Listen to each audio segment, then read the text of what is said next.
策略10最終回妻。あの夜、夫は残業で遅くなると言ってきたので、私はワインを飲んでいた。そこに、あの女、みちるがやってきた。ほとんど喋ったことすらないのに、やけに親しげに。夫が出張のお土産にチーズを買ってきたので、お裾分け。などと言って持ってきた。ものすごく違和感はあったけれど、チーズの誘惑に負けた。みちるが持ってきたチーズは、私が一番好きなブランドの高級チーズ。飲んでいたワインにはぴったりの代物。今、ワインを飲んでいたの。よかったら一緒にどうぞ。すでに飲んでいた私はつい言ってしまった。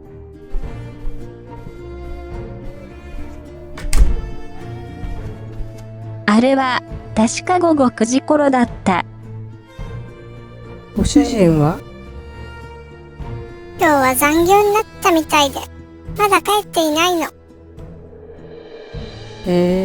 そうなんだ。それから1時間ほど、一緒にワインを飲んで、何の話をしただろうか？よく覚えていない。ねえ、旦那に死んでほしいの？そういえばそんなことを聞かれた。どういう流れで、そんな話になったのだろうか。なんだか急に眠くなったような気がする。私が眠くなってきたと言ったらみちるは、じゃあ、帰るわね。と言って帰って行ったように思う。そのあたりから頭がはっきりしない。あの女、もしかしたらワインに何か入れたのだろうか。あの程度のワインの量で眠くなるなんてあまり考えられない。みちるが帰ってしばらくしたら夫が帰ってきた。眠いけど美味しいワインと美味しいチーズで上機嫌だったのに、夫の顔を見たら一気に気分が下がった。なんだ、もう帰ってきたの？思わずそう口走った私に、夫はムッとした様子だった。でも、私は眠気がピークに達して、そのままベッドではなく、リビングのソファーで寝込んだ。そこから、記憶がさらに曖昧だ。誰かが何かを喋っている声の後に、やめろ。という夫の叫び声が聞こえたような気もするが、定かではない。ちょっと、こんなところで寝ていたら風邪ひくよ。ベッドに連れて行ってあげる。そう言われて目を開けるとみちるがそこにいた。起き上がって立った拍子につまずいて転んだら、私の下に夫がいた。旦那さん、酔っ払って寝ちゃったよ。夫はワインでもひっくり返したのか、シャツが赤く染まっていた。そうか、あの時に夫はもう死んでいたのか。私は夫の死体の上に転んだのか。もう、なんでこんなところで寝ているのよ。でも、私は、それに気づかず、そのままふらふらした足取りで、ベッドに向かった。ベッドに倒れ込むように横になった時に、みちるが耳元で囁いたのだ。あんたが旦那を殺したのよ。半分眠っていた私は、その言葉の意味を計ることなく深い眠りに入った。一体、何のためにこんなことをしたのだろう？みちると夫の間に何かあったということか。でも浮気はありえないし、それ以外に夫が誰かと揉めるなんてことも考えられない。でも、何かがあったのだ。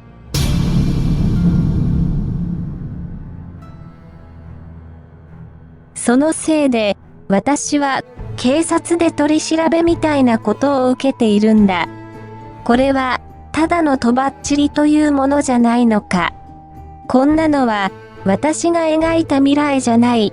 もしこのまま殺人犯なんかで刑務所に行くことなんかになったら、私の人生は、もう終わったも同じだ。私は何もやっていないのに、私がしたことといえば、ただ、夫の食事の味付けを濃くしただけ。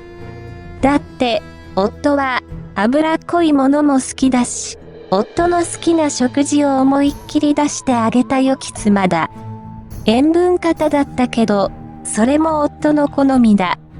それで、夫の寿命が少しでも縮まって、できるだけ早く、夫があの世に行ってくれたら、とは願ったけど、そんなの、罪になんてならない。ほんのささやかな策略に過ぎないのだから。どうしてこんなはずじゃなかった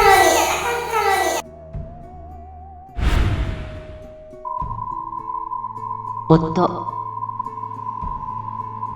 死んだふりでもして奥さんを驚かしてみる？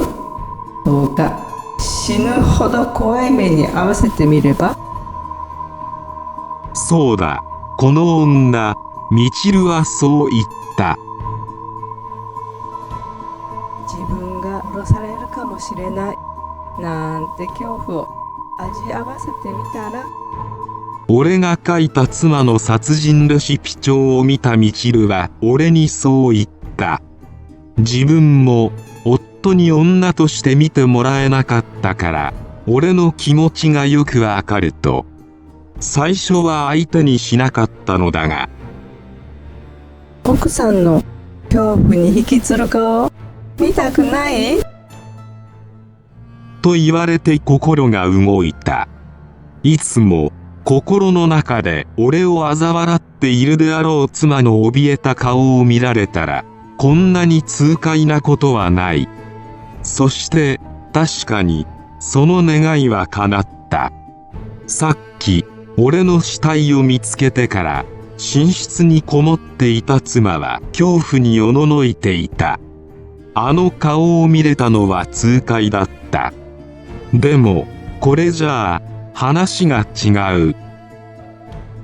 あなたが奥さんを殺しても一瞬で終わっちゃうよ。それじゃあ面白くないでしょ。私はね、失敗したと思っているの。何の話をしている？だからあなたが死んで奥さんが殺人犯で捕まるの。そうしたら奥さんはずーっとあなたのことを思って後悔するのよ。これほどの復讐はないでしょ。そう言って振り返ったみちるの手には包丁が握られていた。その時俺の思考は止まってしまった。そして考える間もなくみちるは俺に突進してきたのだ。やめろ。そう叫ぶのと俺の腹に包丁が刺さったのはほぼ同時だろう。そのまま俺の意識は途絶えた。そうして気がついたら俺はとっくに死んでいたのだ。元の計画は強盗が入って俺が死んだふりをして妻がそれを見つけてみちるが強盗に扮して妻を怯えさせる。俺はそれを見て笑うという小学生じみた芝居だ。妻は怒るだろうがそれで離婚を迫ることもないのは分かっている。ほんの小さな子供のいたずらのような策略に過ぎなかったのに。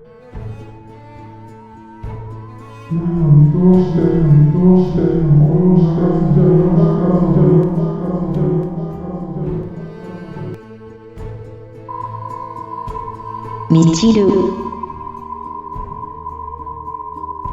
ねえ、あなた。昨日は私、大活躍だったのよ。全部思い通りになっちゃった。きっと、あのご主人も本望よね。だって、あんなに、いろいろ奥さんの殺人計画を練っていたのよ。本気じゃない。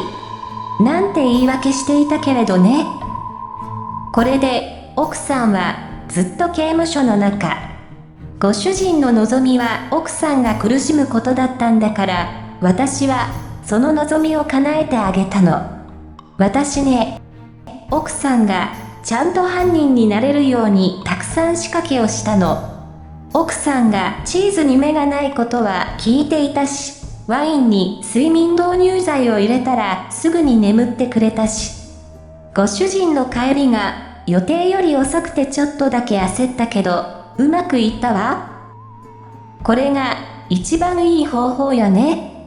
ご主人もこれで奥さんのことで悩むこともなくなったし、私ってなんていいこと考えたのかしらね。あなたの時は失敗しちゃったからね。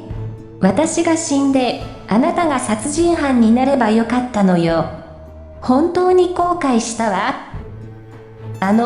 ご主人にはこんな思いをさせないようにしなくてはと思ったの。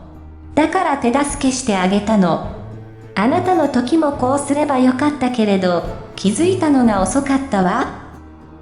そうしたら、あなたもこんな姿にならなくて済んだのにね。お詫びにずっと大事にしてあげるから安心してね。ミイラになんてなっちゃったけど、ずっと私がそばにいるからね。さて、次はどこの家庭をどんな策略で救ってあげようかしらね。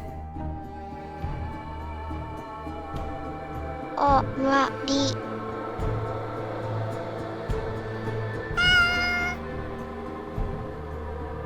ご視聴ありがとうございました。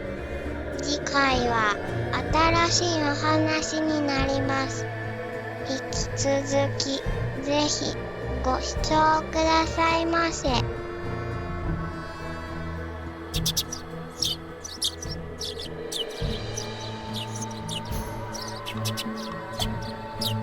チャンネル登録、いいね、コメントなどなどいただけるととっても嬉しいです。